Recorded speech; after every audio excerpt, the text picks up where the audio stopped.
أكبر The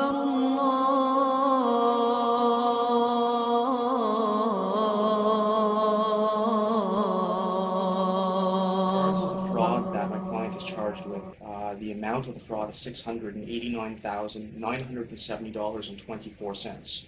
Alhamdulillah. Assalamu alaikum warahmatullahi ta'ala wa barakatuh. My name is Ishaq Mustakim. My father is from Haiti and my mother is from Switzerland, and I'm Muslim 2 years now. I was born in Montreal and I grew up in Montreal.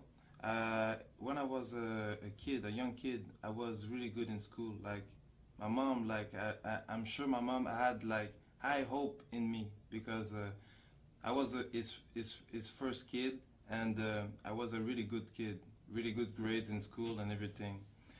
Everything changed while I was looking for happiness. I was only living with my mom and my stepfather, and I didn't really have a father figure.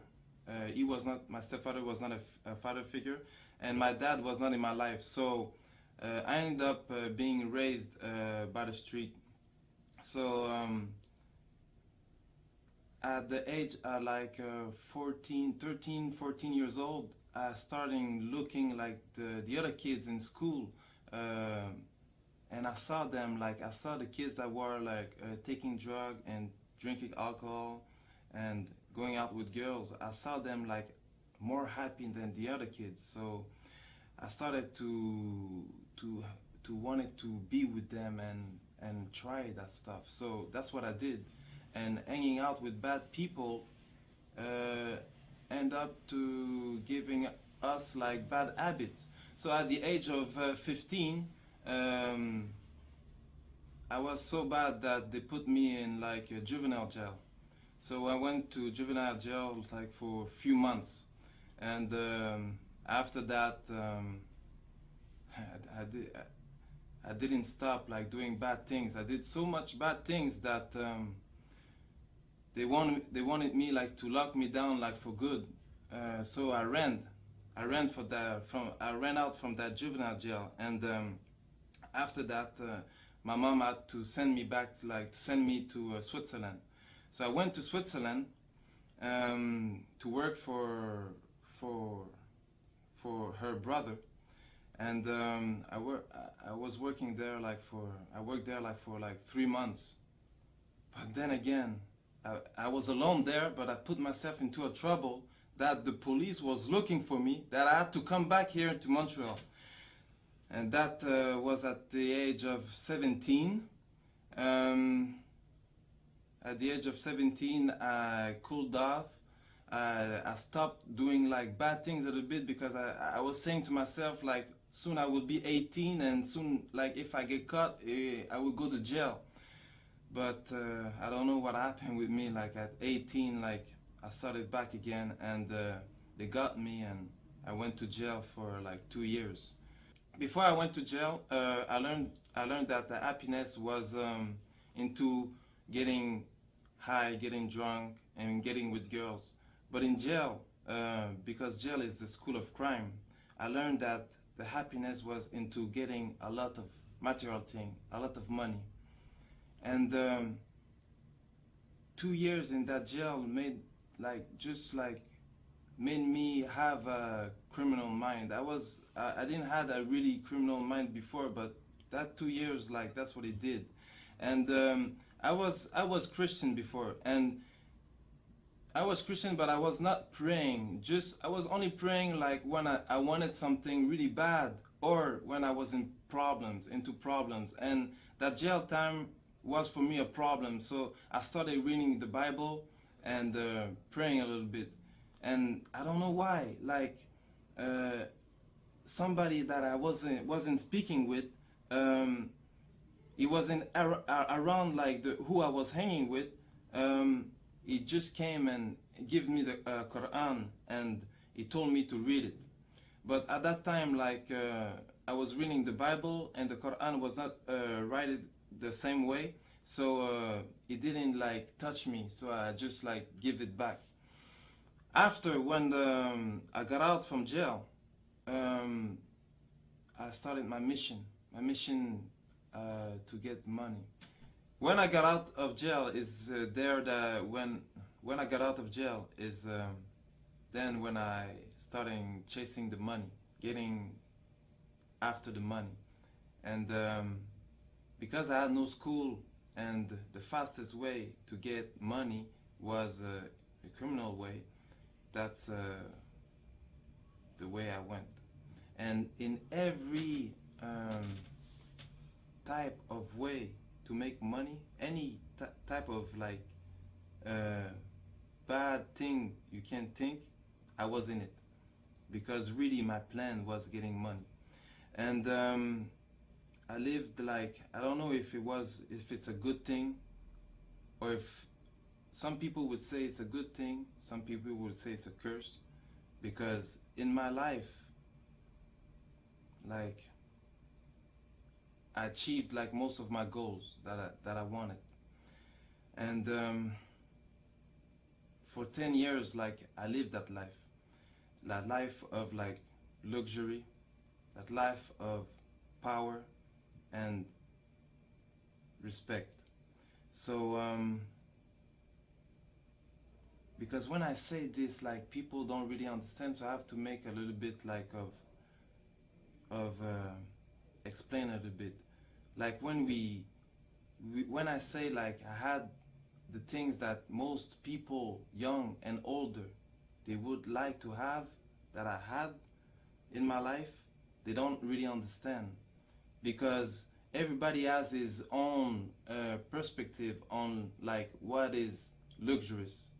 So when we're talking about cars, Benzes, I had a few, BMW, Porsche, Viper, Hummer, Jaguar, Cadillac, like most of all the brands, like the big brands, that's the car that I had.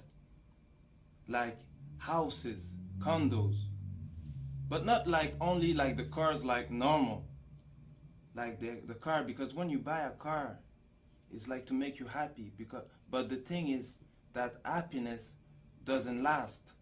So right after, like, you have to suit up the car. But after, when the car is suited up, there's nothing else to do.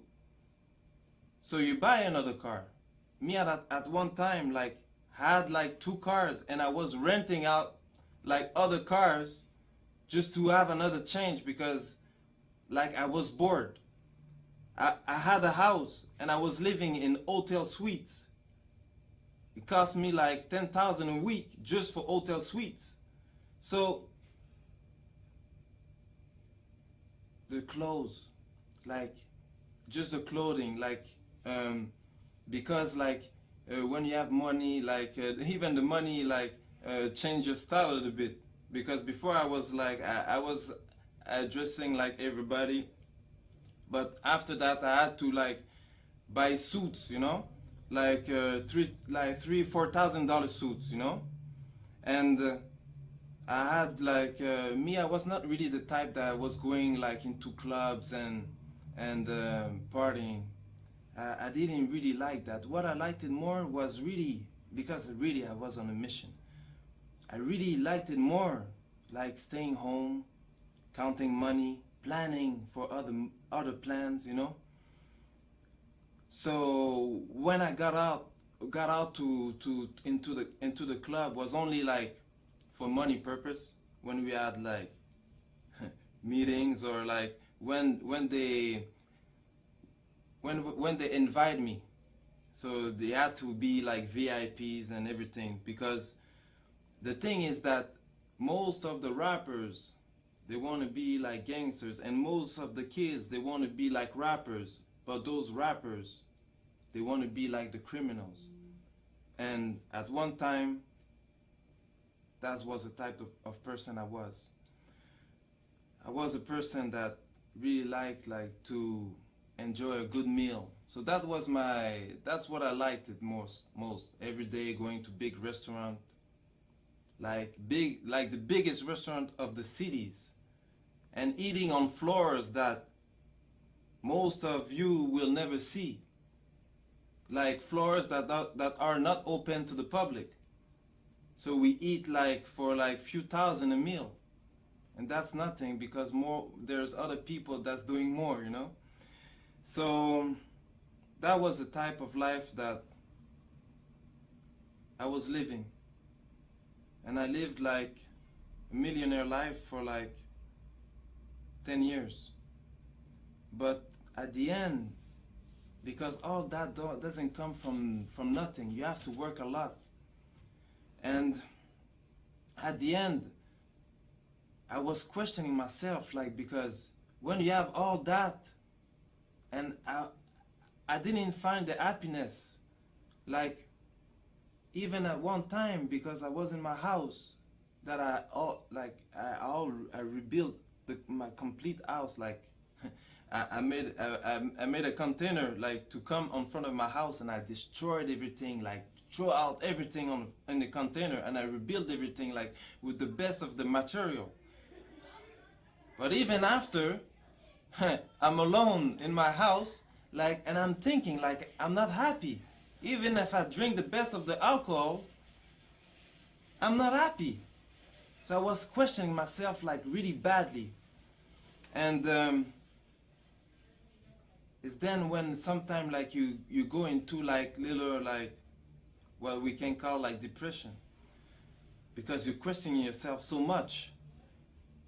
And at the same time, like, because when you live that kind of life, can be good forever.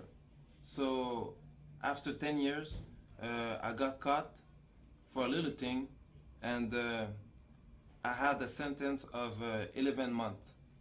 So I went to jail for a few months, 9 months, and because I didn't, like, you don't do like the full sentence. Like I went to jail for 9 months. So there, because of my criminal file, like they put me like in a certain area, like the maximum. And at that time, like they put me like, even like if I had like a good life, there's always like, you always want more. So there's like always, I was looking up to other people still, you know.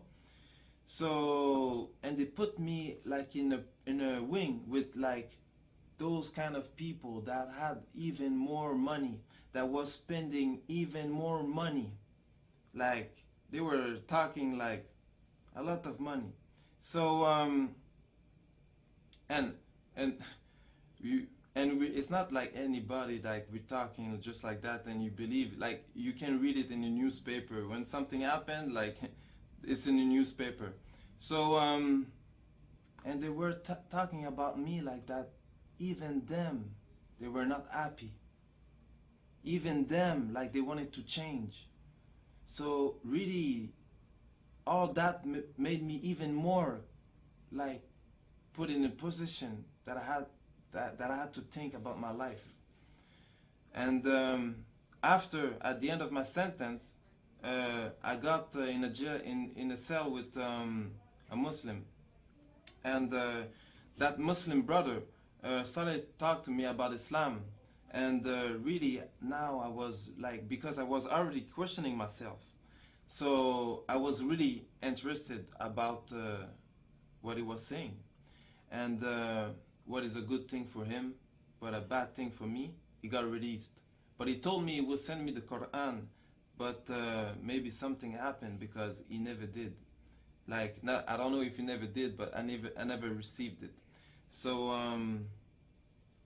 after I got released, and I went back to my same life, you know, and I forgot everything about God, because when you know more into problems and you're not a Muslim, as soon as things go good, like you forgot God again.